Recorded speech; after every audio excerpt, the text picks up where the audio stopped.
Hello guys. I just finished reading a book called Gods, Graves and Scholars. It's a book about archaeology. And first of all, this review, if it's only for people who are interested in archaeology, I think, or like kind of like adventure kind of things, or if the kind of like the topic appeals to you, then this is it. But if not, then just skip this video. Don't worry.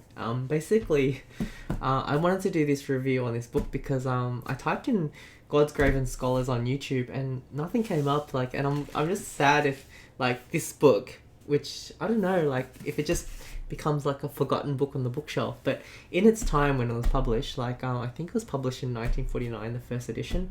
It was really popular. Like they use people really liked it and they use it in schools, teaching people about history and stuff like that, archaeology.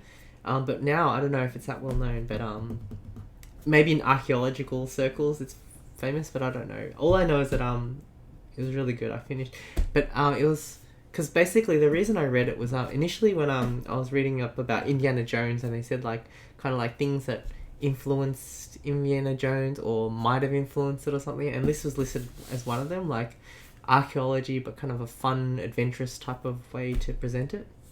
So that got me interested in it, and then I think I was writing.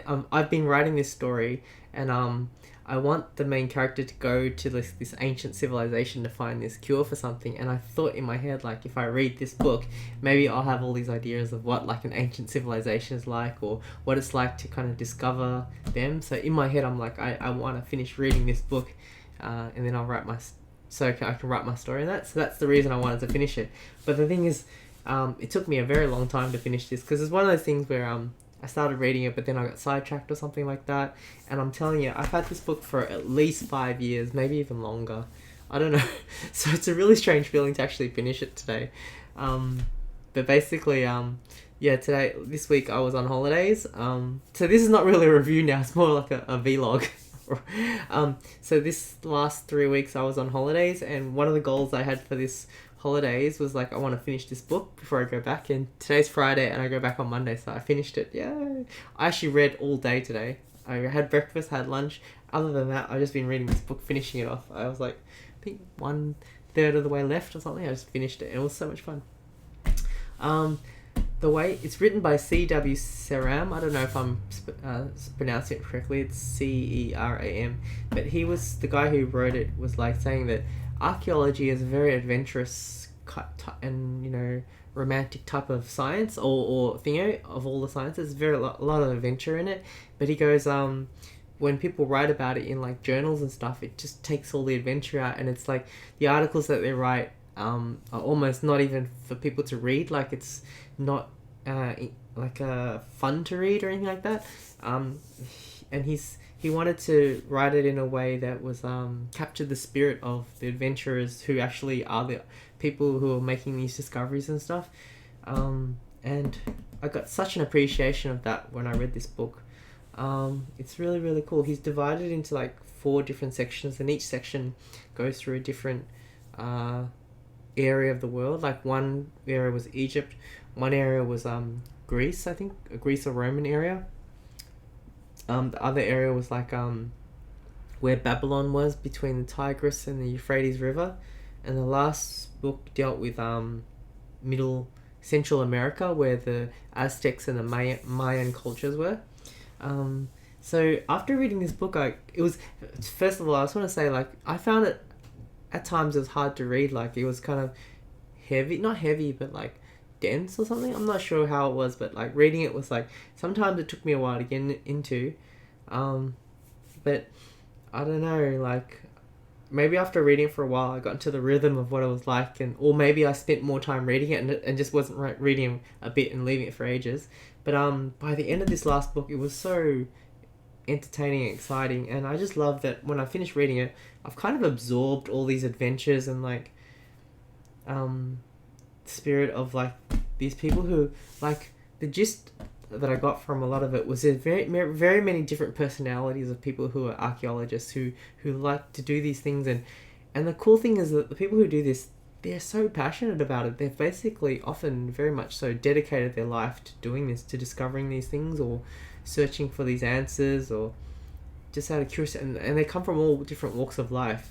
Like there was one guy who was he decided he was just gonna make a whole career in one area, and he got like really really big and got really rich. And then when he's like 37, he had saved up all his money, and that was his whole plan all the time. He had all his money, and then he used that money to make excavations and like do all his stuff and do what he really wanted to do. And there was another guy who just straight out of that, as soon as he finished school or whatever, just went straight into it, like instead of like doing the whole roundabout way of doing it. And I'll tell you about this one guy that I read just recently. I'm trying to remember his name. Something Edward Herbert Thompson, I think he's an American guy who was an archaeologist for in the Mayan area, Mayan cultures, and he was fascinated about like in the Mayan culture there was these cities where at the time one of the things that they would do they would sacrifice people like to the gods. So they had this in this particular city. I forgot the name of the city, Chin Itzik or something, in Middle America. It's like one of the cities they had this massive sacred well, and when they described the well, they said it was like 180 feet in diameter at its widest part. And I was in my head, oh, that's massive.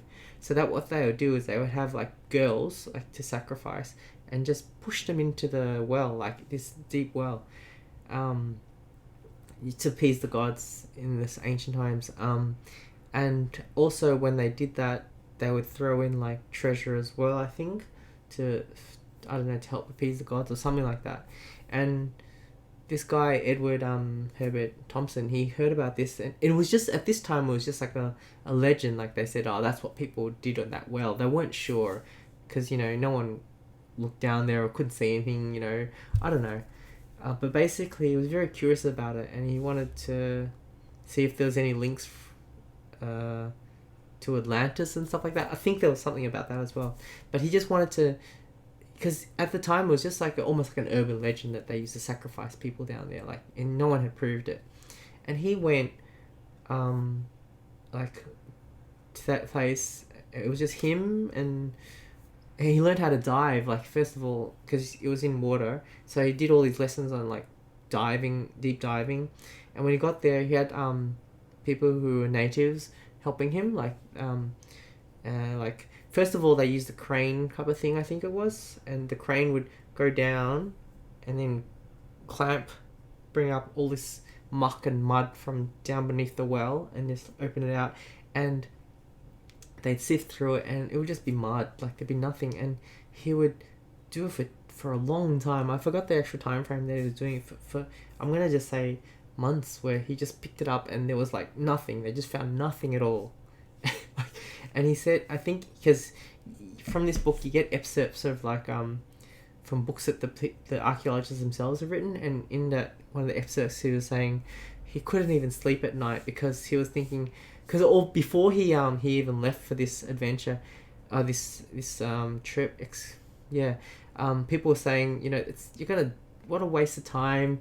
They were teasing him, like, laughing stock, like, this is the stupidest idea ever. You're gonna die doing this. If you want to commit suicide, there's like easier ways to do it than this. Everyone's just laughing at him, but he still did it because he just wanted to do it. And like he goes, there came to a point when he just started not being able to sleep because he was starting to worry, like, what if I have just done all this, spent all this money, spent all this time for nothing, and if there actually is nothing there, like he just couldn't sleep. And he said, yeah.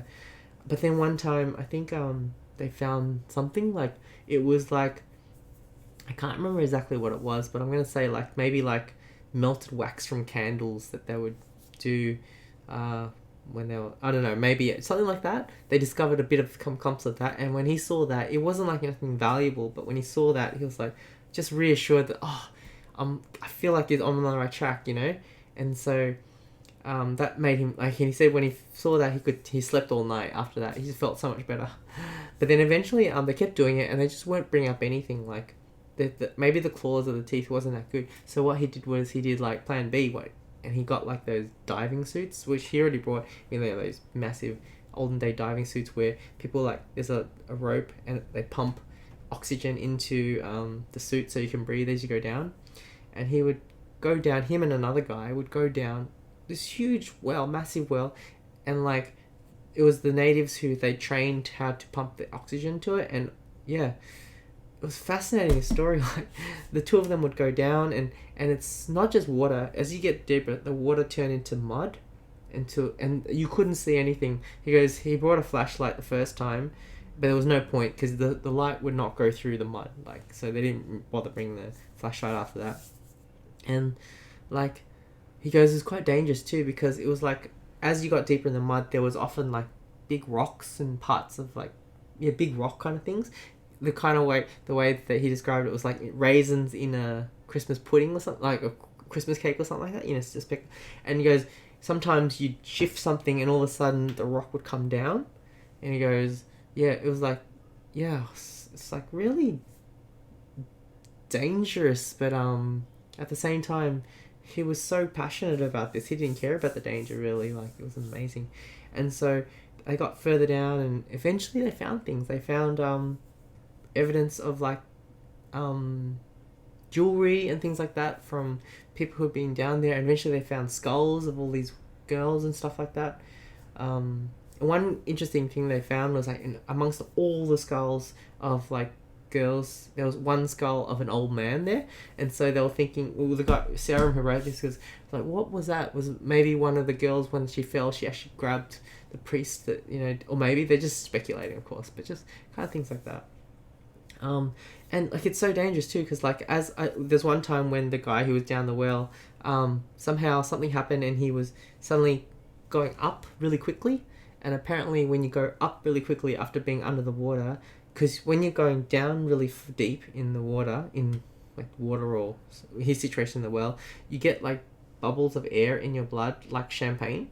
And he goes, if you go up too quickly, you get something called the drops, I think it is, and then you could die a really painful death. And so when that was happening, he quickly adjusted something, and it slowed his ascent a little bit, but still he hit the top of the boat when he came up, and you know, the natives who were like pumping the air, they thought he was dead and everything like that. They helped him up, and apparently he wasn't, but even just coming up so quickly like that, it permanently damaged his hearing. But the way he describes it, like, he's like fine with it. He's like these guys who are these people that go into this, they're like amazing. Like, they don't care about the danger. They just do it. Oh, it's fantastic. Really cool to read. There's so many things I learned and just enjoyed. Just, yeah, and it's got kind of a kind of overview of like some history that, you know, the way civilizations came and other civilizations came. Is really cool. So I really wanted to do this. When I got this book, I got this from eBay actually. I remember when I wanted it. I think I just bought it from eBay.